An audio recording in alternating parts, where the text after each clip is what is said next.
Révision pour le brevet blanc, exercice 6. Alors, dans cet exercice, qui est un exercice de géométrie, on nous demande d'abord de construire le triangle BEL, rectangle en B, ce qui veut dire que l'angle droit, c'est le point, enfin c'est au sommet B, tel que BE égale 5,1 cm et EL égale 6,1 cm. Donc, quand on a ce genre de questions de construction géométrique, il faut toujours commencer par faire une figure à main levée. Parce que la plupart du temps, quand vous voyez triangle rectangle, alors même si c'est marqué en B, vous faites 5,1 et 6,1 comme les deux côtés de l'angle droit. Or là, vous allez voir qu'avec la figure à main levée, on va s'apercevoir que BE et EL ne sont pas tous les deux des côtés de l'angle droit. Puisque si les rectangles en B, voilà, on met B ici, après peu importe où on met E et L, en tout cas BE fait 5,1 cm et EL fait 6,1 cm. Or, EL, c'est l'hypoténuse, ce n'est pas un côté de l'angle droit. Et chaque année, quand il y a ce type d'exercice, on a entre un tiers et la moitié des élèves qui se trompent et qui font 5,1 ici et 6,1 ici. Et du coup, après, tout ce qui découle est faux. Alors, donc, pour faire cette figure-là, je ne vais pas vous la faire en vraie grandeur avec un logiciel ici. Simplement, je vous donne les étapes de construction. Donc d'abord, on va construire, alors peu importe le sens, mais un segment BE qui mesure 5,1 cm. Ensuite, avec une équerre, vous allez tracer une demi-droite. Je change de couleur exprès, mettre du gris. On va faire une demi-droite perpendiculaire ici. Bon, ça vous le faites à l'équerre, hein. Mais cette demi-droite, elle doit être absolument perpendiculaire.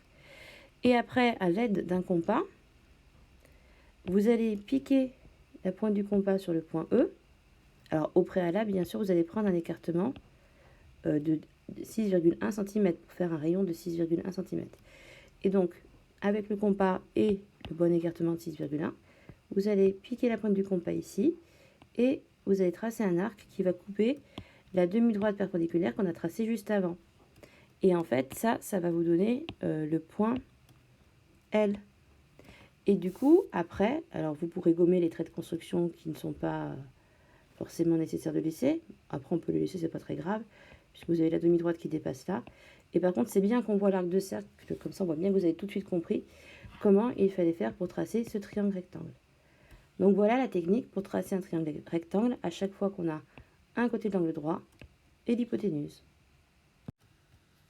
Alors à présent, on va passer à la question B qui nous demande de calculer BL. Donc je vais refaire un petit schéma à main levée ici. Donc BEL, 6,1 pour LE, 5,1 pour BE. Et comme ici, on nous demande de calculer une longueur d'un triangle rectangle connaissant les deux autres longueurs, on va utiliser le théorème de Pythagore. On verra par la suite de l'année qu'on pourra utiliser autre chose, quand on aura des angles notamment, c'est ce qu'on appellera la trigonométrie. Mais bon, pour l'instant, on en est au théorème de Pythagore. On commence toujours par dire dans quel triangle on travaille et en insistant sur le fait qu'il soit bien rectangle, puisque c'est la condition qu'il faut avoir pour pouvoir appliquer le théorème de Pythagore. On commence donc par dire qu'on travaille dans le triangle BEL qui est rectangle en B et on cite le théorème qu'on utilise.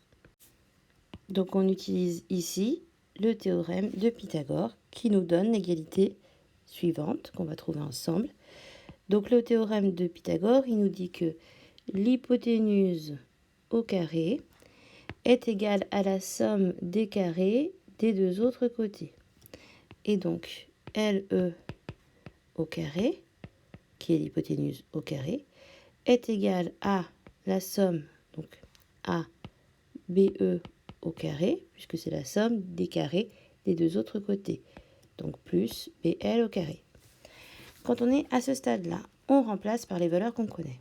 On connaît LE, donc on remplace. On connaît BE, on remplace. Et BL, on le cherche.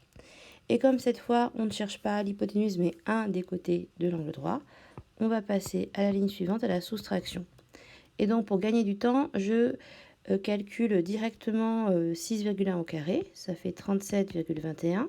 Ça, vous le faites à la calculatrice. Et pareil pour 5,1 au carré, cela fait 26,01. ce qui nous donne BL au carré égale 11,2. Donc pour terminer, puisque nous on veut BL et pas BL au carré, on doit donc passer à la racine carrée de 11,2, ce qui nous donne environ 3,3 cm. Et voilà, on a calculé ce qui était demandé, la longueur de BL.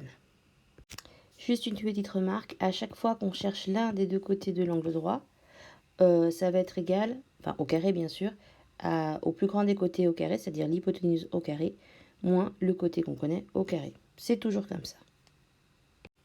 Alors pour la question C, on nous demande le périmètre et l'aire du triangle rectangle.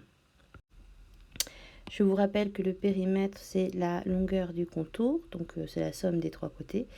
Et que pour l'aire, eh bien, quand on a un triangle rectangle, c'est la moitié d'un rectangle. Donc il faut faire le produit des deux côtés de l'angle droit, divisé par 2, parce que si on ne divise pas par 2, ça fait l'aire du rectangle entier, comme si on avait collé deux triangles rectangles. Donc le périmètre du triangle BEL, qu'on peut noter P indice BEL, c'est donc du coup BE plus EL plus LB. Ce qui fait environ, puisque 3,3 est une valeur approchée, 5,1 plus 6,1 plus 3,3. Et ça fait du coup 14,5 cm environ, puisque 3,3 est une valeur approchée. On passe à présent à l'aire du triangle BEL qu'on peut noter A pour R indice BEL. Donc on a dit que c'était le produit des côtés de l'angle droit, donc BE fois BL, divisé par 2, sinon on aurait un rectangle.